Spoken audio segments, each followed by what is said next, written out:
हाँ जी, 11th class complex numbers की मेंटल मैथ्स प्रैक्टिस का 5वां दिन बेटा। चलिए आज का पहला question, if x square plus x plus 1 is 0 then find the value of x power 6 plus x cube, जो मैंने आपसे लास्ट क्लास में पूछा था। चलिए जिन्होंने नहीं सोचा हो सोचिए एक बार।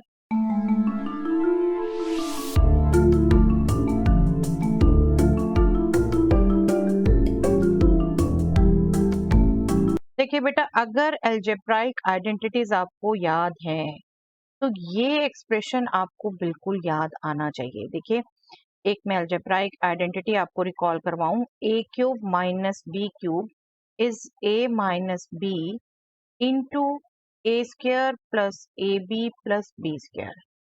और इसी को बिल्कुल अगर ए एक्स मान लूं, मैं बी 1 मान लूं, तो मैं कह सकती हूँ x cube minus 1 is x minus 1 into x square plus 1। ये एक्सप्रेशन दिया है 0, मुझे x square plus x plus 1 दिया है 0। मैं दोनों तरफ ही अगर x माइनस 1 से मल्टीप्लाई कर दूं, कर सकती हूँ ना, तो मुझे ये पूरा एक्सप्रेशन तो मिल गया एक्स क्यूब माइनस 1, और ये 0 से मल्टीप्लाई होने के कारण 0, एक्स क्यूब हो गया सिंपली 1। तो simple x power 6 plus x power 3 निकालना है। x पावर 6 मतलब x power 3 whole square plus x power 3, x power 3 is 1, 1 square is 1, this is also 1, 1 plus 1 is 2. Your answer is 2. But ये आपको एकदम practice recall होनी चाहिए, और recall हो सके टाइम पे, इसीलिए प्रैक्टिस हो रही है बेटा। जो वैरायटी प्रैक्टिस करते हैं ना बेटा, उन्हीं को एकदम क्लिक करता है, नए से नए क्वेश्चन आ जाए तो क्या अप्लाई कर सकते हैं, क्योंकि जितना कर ले आप उतना कम है बेटा मैथ्स में। ओके, चलिए next question. If z is equal to iota minus 1 upon cos pi by 3 plus iota sin pi by 3, then find the modulus of complex number z. Yes, करिए find.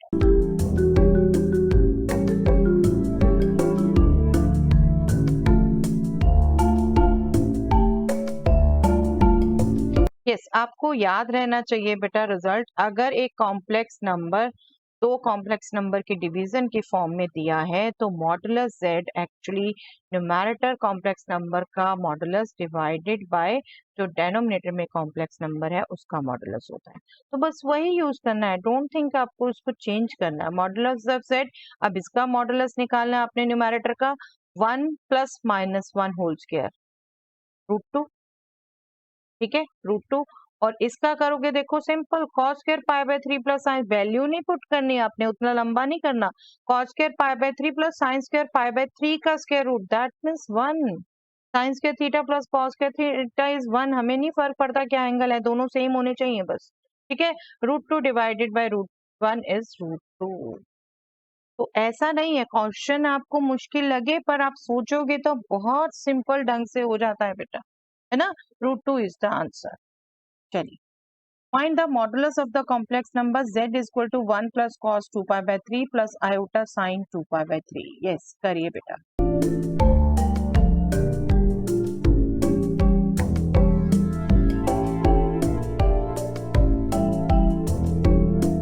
यहाँ पर बिल्कुल आपको एक अलजेब्राइक आइडेंटिटी यूज करनी पड़ेगी बेटा, a plus B whole square, इसका स्क्वायर प्लस इसका स्क्वायर होगा ना मॉडुलस स्क्वायर रूट में, तो 1 प्लस इसका जब आप करोगे 2ab 2 cos 2 pi by 3 और cos स्क्वायर 2 पाई बाय 3, ये तो आपका हो गया a plus B whole square लगा के रियल पार्ट का स्क्वायर प्लस इमेजिनरी पार्ट का square, that is sine square 2 pi by 3।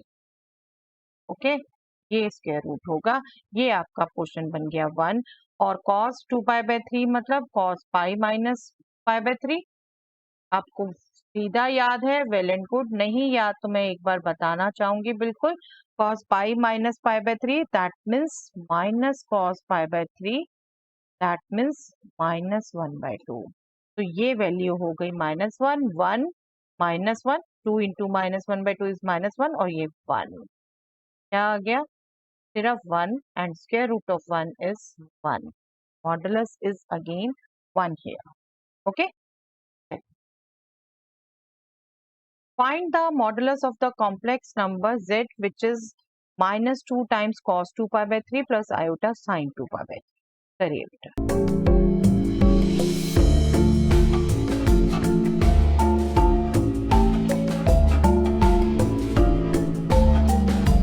देखिए फिर से एक बार रिकॉल करवाऊं, बिल्कुल z अगर a प्लस आयोटा b है तो modulus of z square root of a square plus b square है। ठीक है, अगर ये a और b दोनों ही किसी एक नंबर के मल्टीपल हैं तो वो आप मॉडुलस निकालते हुए भी उसका स्क्वायर कॉमन ले लीजिए।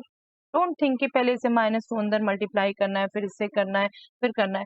वो कॉमन में ही स्क्वायर कर दीजिए आप उसका, और देखिए फिर कितना सिंपल हो गया। ये क्या रह गया, cos square 2 pi by 3 plus sin square 2 pi by 3 जो कि होता है 1। अब इतना पोर्शन आपका 1 है, 4 इंटू 1 इज 4, 4 का square root 2। So simple to find. जितना कॉम्प्लिकेटेड लग रहा है उतना है नहीं, है ना।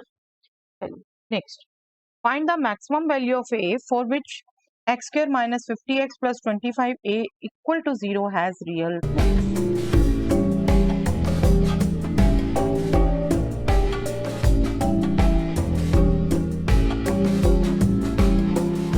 यस, ये क्वाड्रेटिक इक्वेशन रियल रूट्स ले। कब लेती है बेटा रियल रूट्स कोई भी quadratic equation? Okay, let me just right.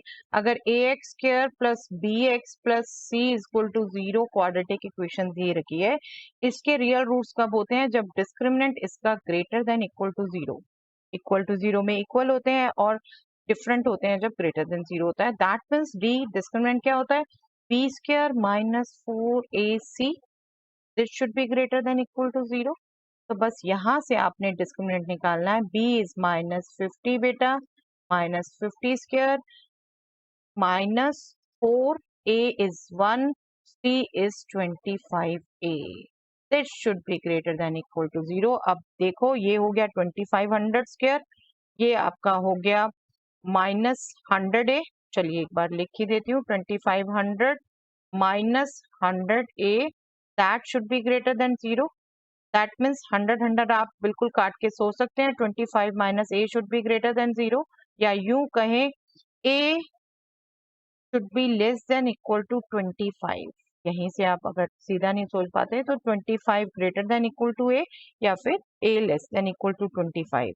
तो मैक्सिमम वैल्यू ऑफ a क्या हो जाएगी बेटा? 25, क्योंकि हमारे पास कैलकुलेशन में क्या आ रहा है, लेस देन इक्वल टू 25 होना चाहिए, तो मैक्सिमम वैल्यू 25 हो जाए। ओके, अगेन दिख रहा हो जितना कॉम्प्लिकेटेड उतना था नहीं, बिल्कुल आपका 10th वाला लॉजिक यूज करना था। ओके, चलिए आज का वो क्वेश्चन बेटा जिसका आंसर आप मुझे देंगे कमेंट सेक्शन में। Find the value of x plus Y if 2x minus 3 plus iota y minus 4 is equal to 3 plus 4 iota. Very simple question बेटा, जल्दी से करके इसका आंसर दे दीजिए। मुझे आपके लिए वीडियोस बनाते रहने की एनर्जी आपके कमेंट से ही मिलती है बेटा। बिल्कुल आज का आंसर सोचिए और जल्दी से कमेंट सेक्शन में लिखिए। That's all for today.